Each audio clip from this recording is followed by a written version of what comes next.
back to This Week. Time now to get the views of our media and political experts, MMA creative Vice President Mike Kopp, Democratic operative, and syndicated conservative talk show host Steve Gill. Welcome, guys. Another busy week here in Middle Tennessee and in Washington. The governor has to be pleased this week. He had a home run with his special legislative session last week, getting changes to the education system on how teachers are evaluated. This week, big changes to the higher education system to make it easier for students who may go to two-year schools to have their credits transferred. And that's long overdue because we have community college campuses all over this state. And if you go by those community college campuses, what you often see are parking lots that are half full because students don't know that they can go there and actually get a quality education. And certainly we've had these barriers about transferring that education to a four-year institution. Seems like it just makes sense. Well, I think the other question, and we need to make sure we stay focused on this, is making sure that we're not spending as much money, both at the four-year college and the community college level, on remedial education. Part of the problem is we're spending college dollars, taxpayer dollars, teaching stuff that should have been taught in high school, and if they don't know high school stuff, what are they doing in college in the first place? So I think that's the other piece. But the governor ought to be thrilled with what he got done on both the K through 12 education reforms, higher education reforms, but he better be thrilled short term because, like in football, there's a new game coming, and the new the new session is going to replace the special session, and it's going to be brutal. Part of the other change to higher education is how universities are going to be funded based on graduation rates as opposed to just population. That too seems like a logical step. It is. I mean, base it on academic performance, not how many butts you have in these seats in these classrooms. I mean, that's just logic. Well, they're starting to do that with retention and graduation rates in the football programs. It's just kind of bled over the other direction into academics. I think it makes sense. As you talked about, the special session will come to an end now. The regular session begins, and the first topic's got to be the budget. All that money, the money from the federal government ends at the halfway through this year, so they're going to have a tough time with deciding how to make the money they have stretch. Are there going to be more cuts? Those things are going to be top of the priority. Well, there will definitely be more cuts here in Tennessee. The good news is they did not spend the stimulus money on sort of new programs, growing programs. They were cognizant that this was going to come to an end. Yeah. It's one of the reasons that Tennessee's been able to avoid some of the big holes that other states are having to dig out of. But yeah, that money will come to an end, and there will be cuts. But businesses, families have been cutting. The state of Tennessee should do the same thing. I think there's a lot of elected officials that are hoping we do get the race to the top monies because that will allow them to sort of showcase some, education reform ideas sure, here and there in different districts and what have you. And I think if that doesn't come through, we've got some serious political issues. The city has to be pleased with the decision, at least the mayor is pleased. He's been fighting for this for a new convention center. The vote, 29-9, it wasn't even close. He got more people than he thought was going to happen. Groundbreaking could happen within just a couple of weeks or a couple of months. Well, and I think this is one of those things where the mayor stepped up and did what he had to do. He had to put aside any concern about political ramifications and look at what's best, for the long-term interest of the city, and that's what he did. Well, the polls show overwhelming opposition by the taxpayers to this project, just as the polls showed overwhelming opposition to Obamacare.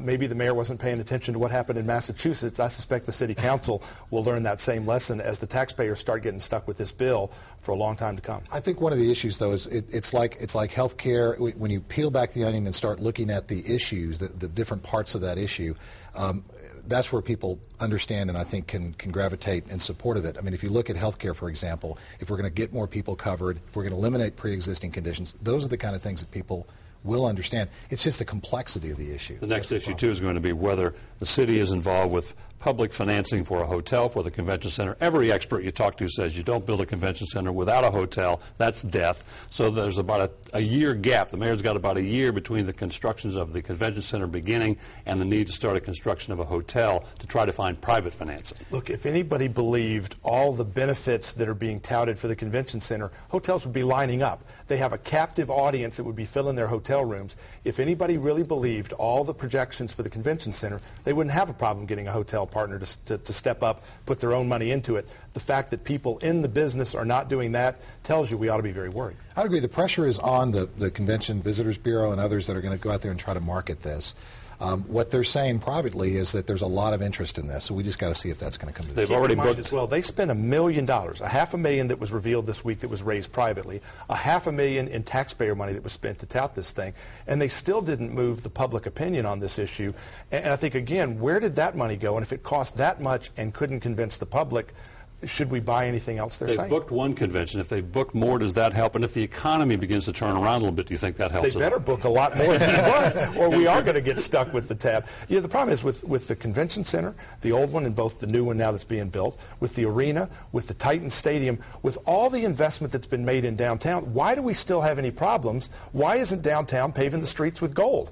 If we've not been able to do it with all this, why do we think this one extra project is going to make it happen? If we hadn't made those investments in the past, we wouldn't have the sales tax revenue that we have today to do what we have. And I think this is one of those long-term investments that's going to pay off. The big plus that the city looks like it is going to get is the new medical mart coming out of Texas, I believe. $250 million project. They want to expand the current convention center, raise it by about 12 stories. This is a one-of-a-kind, a whole new operation. It could really mean millions to the city. Well, and this isn't a pie-in-the-sky thing. The company that's behind it, this market management company out of Dallas, has a 50-year history of creating these trade shows and these trade marts, and they have an incredible success rate. This kind has never been done before. Never been done before, but doing it in Nashville makes sense because this is where this is the healthcare mecca of the country. I think it's interesting, though, they're doing it with private sector dollars. Isn't it amazing? They can come up with the private sector dollars to do this. Why couldn't we do the same sort of thing with a convention center? And if they can expand the old convention center, why couldn't we do it?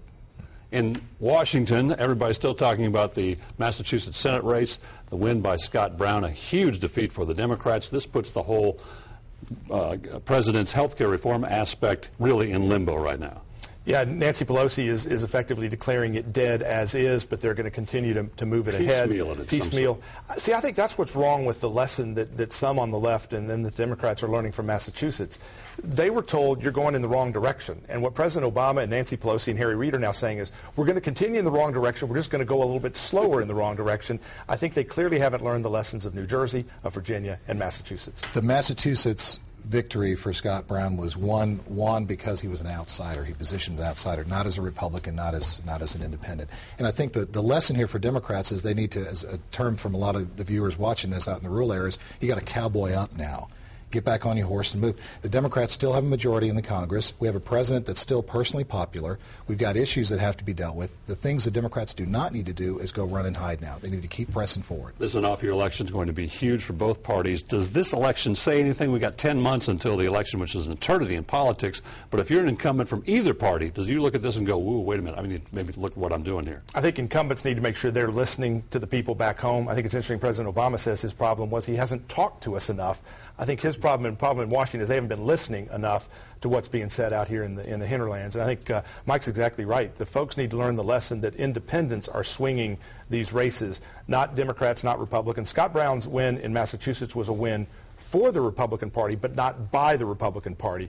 The Republicans benefit from it, but it was not a Republican Party resurgence. The best thing the Democrats could do nationally is not let health care get bogged down. They need to move forward on some kind of reform, because if they don't, they're going to be held accountable by the American populace for not doing anything. 30 seconds to go. Harold Ford Jr. taking a leave of absence to look at the race for the Senate in New York. Is he going to run?